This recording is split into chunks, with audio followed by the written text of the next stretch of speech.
You clicked on the video, so I'm not going to ask if you're excited about Justice League Unlimited being a comic. What I am going to ask is, how do you think this is going to go? Do you think this is going to be a long, ongoing, exciting comic with great stories?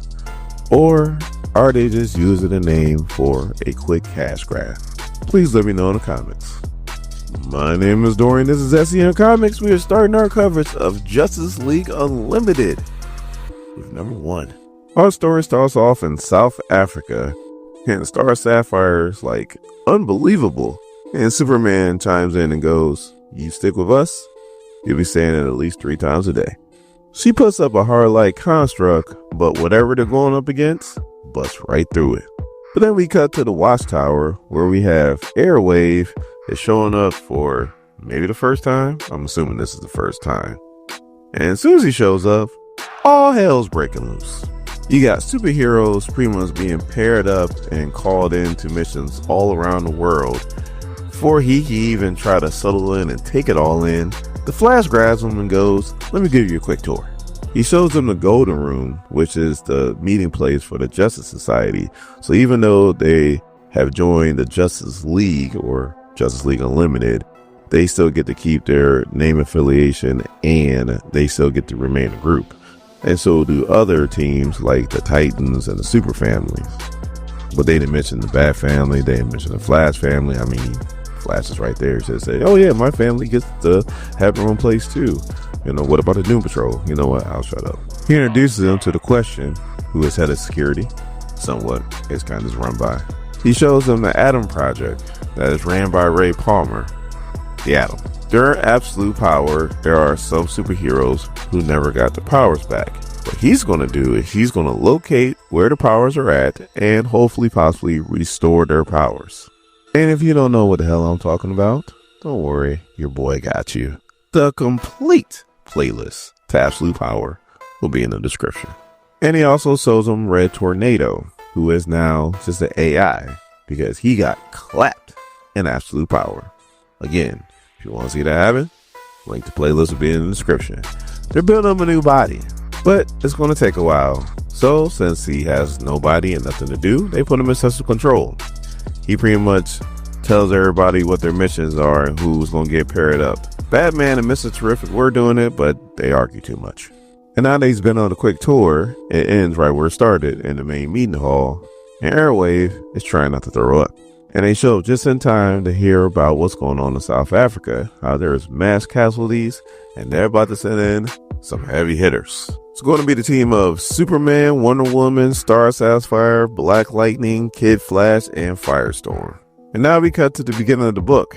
You got Wonder Woman asking Red Tornado who's behind this, and he says it's a group calling themselves Inferno.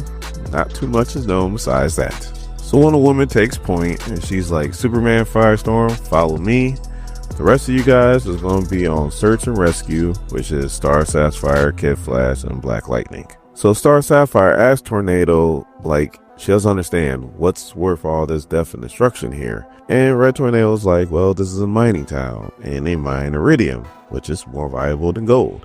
But then Black Lightning chimes in, and he's like, "But the iridium isn't worth more than the machines that they're using to steal it." And Red Tornado's like, "It's not about theft, it's about power. Whoever controls the iridium supply controls the global electronics industry." So while that conversation was going on, Wonder Woman, Superman, and Firestorm have been trying to deal with these war wheels, and it's not going well. So Airwave's back in the Watchtower watching everything go down. He wants to help. Red Tornado pretty much politely lets him know that with his power set, he'll just pretty much be in the way. So Superman's like, "I don't know what these things are made of, but whatever it is, it's tough as hell." And Wonder Woman's like, "Yep, just keep hitting." So now we cut to Costa Rica, where you have Blue Beetle and Batman. The local police meets them and lets them know that the reason why they call is because there's some kind of creature that's been carrying away some children to the forest, and they barely see the creature. So then Blue Beetle's like, "So how do you know they went to the forest?" And once they get to the forest, Blue Beetle sees it and goes, "All right, I'm gonna shut the hell up now." So now we cut back to South Africa, where Star Sapphire and Black Lightning come across a guy who is barely hanging on there, but I guess the dude is calling out his wife's name. The nearest hospital is about 40 miles away, and the way this dude's injured, he ain't gonna make it there. Firestorm is trying to use his powers to try to protect the people that's still in the area, and Superman and Wonder Woman are just doing their thing and trying to beat the hell out of these damn war wheels. There's an explosion. Star Sapphire puts up a hard-like construct which protects him for the most part, but it does shatter and she does burn her arm. Star Sapphire sees that the dude has a wedding ring on, so she assumes that this dude's calling out for his wife. Black Lightning goes into his pocket and pulls out his ID and is like, yeah, he does have a wife. Star Sapphire is like, well, if he has a wife, then if we find her, then I can pretty much use my ring to heal this dude with the power of love. Yes, that is a thing. But Black Lightning's like, how the hell are you supposed to find his wife and all this? And then that's when Airwave's like, I can help. I can find her through the phones. Red Tornado's like, but the phone service is down. Airwave's like, it's never down when I'm around. So Airwave gets down there and he starts using his power immediately to go through everybody's phones to search for this dude's wife. Superman and Wonder Woman are still doing their thing and still trying to wreck shop. Airwave's plan does work. The wife's like, hey, I'm right here. Kid Flash goes, snatches her up, and takes her to her husband. So Star Sapphire's like, I can save him, but I need you to share your love so that this can work. While that's going on, Superman and Wonder Woman are done beating down these war wheels, and they look tired. And it works. The dude is healed somewhat. He still needs to get to the hospital, but at least now he won't die. So Superman and Wonder Woman are pretty much going over what happened in the battle when Superman hears something. Super hearing. And he picks up this box, and it's projecting these Inferno guys. And they're like, you might have stopped us now, but we're going to just keep on attacking you. There's nothing you can do. You cannot stop us. And Superman's like, I guess you're behind the news.